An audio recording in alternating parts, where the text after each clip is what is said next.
Uncle Jeff and I talked over the interview in the car. We agreed that we only had Diana Marcello's word that the affair was over, and she didn't have an alibi.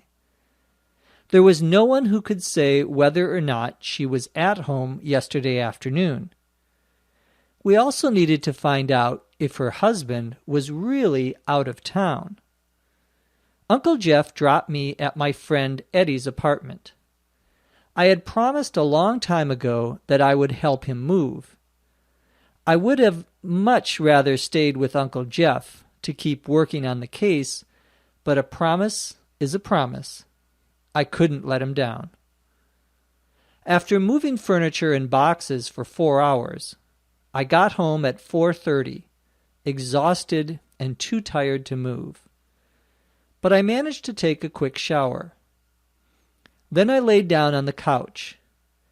I only meant to rest for a few minutes, but when I opened my eyes, it was already 7:15. Uncle Jeff still wasn't home.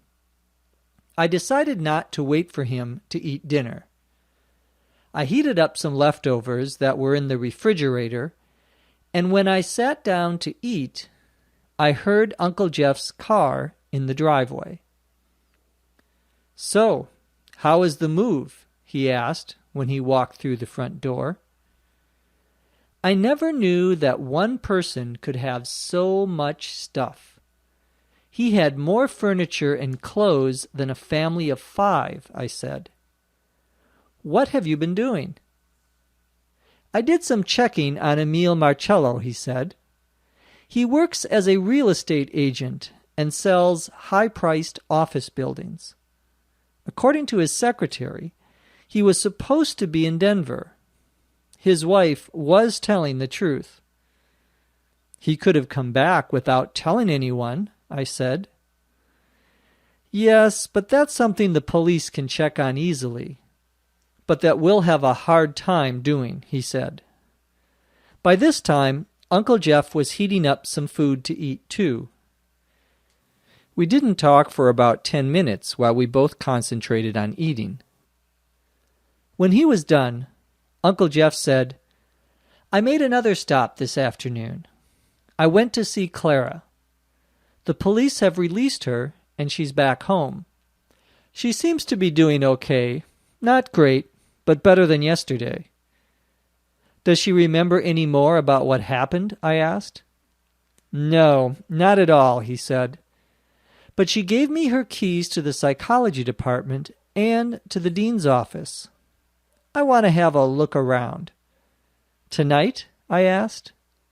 "Tonight," he said. At 9:30, we arrived at the university. Both Uncle Jeff and I were dressed in dark clothes.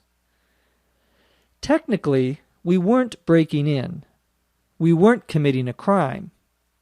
We had Clara Dunn's permission and her keys to enter the building. But we didn't have the police's permission to go into the dean's office. Uncle Jeff told me that he didn't want me to go into the dean's office. He didn't want me to get into trouble. We walked inside the building and toward the main doors of the psychology department. No one else was around.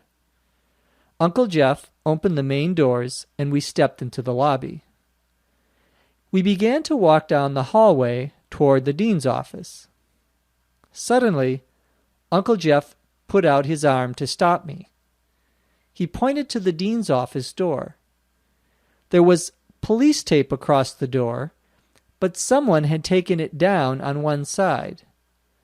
The door was open a little, and the light was on.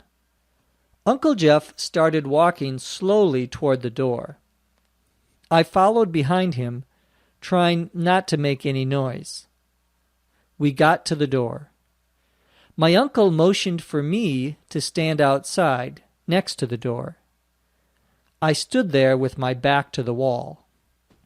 He opened the door quickly with a loud sound, bang, to surprise whomever was inside.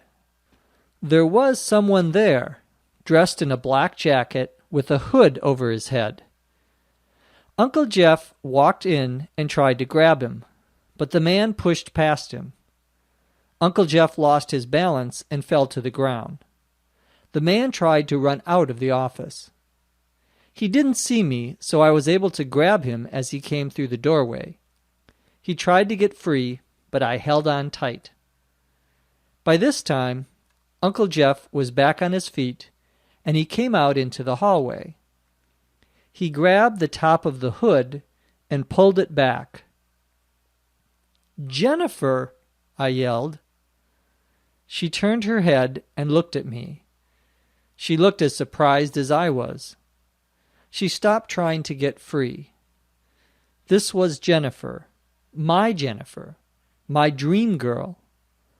I had her in my arms, but this wasn't the way I wanted to hold her.